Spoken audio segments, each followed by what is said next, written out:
बिस्मिल्लाहिर्रहमानिर्रहीम। अस्सलाम वालेकुम। कैसे हैं आप सब दोस्त? ठीक ठाक हैं दोस्तों। आज की वीडियो में बात करेंगे सस्ता पेट्रोल प्रोग्राम के बारे में।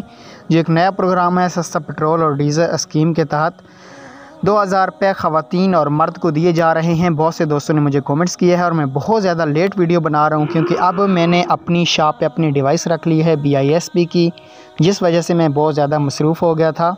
और एहसास राशन में भी मैंने अपनी शॉप रजिस्टर करवा ली थी, जिसकी वजह से मैं बहुत ज़्यादा मसरूफ़ हो गया था। चैनल पे वीडियो नहीं बना सका, सॉरी। कोशिश करूँगा आने वाली जो भी अपडेट है वो सबसे पहले आप तक पहुँचा दूँ। दोस्तों, जो ख़वातीन या मर्द अहल हैं और वो बेनज़ीर में शामिल नहीं हैं, जो बेनज़ीर में शामिल हैं उनको तो 2-2 हज़ार रुपये दिए जा रहे हैं, लेकिन जो अहल हैं और उन्होंने 786 पे मैसेज किया, उनको अहल बताया गया है, उनको 4 जुलाई तक 2000 रुपये की अदायगी का मैसेज आ जाएगा। जी हाँ दोस्तों, BISP पेज ऑफिशियल नोटिफिकेशन आया है और मैं ख़ुद भी BISP के डिवाइस यूज़ कर रहा हूँ।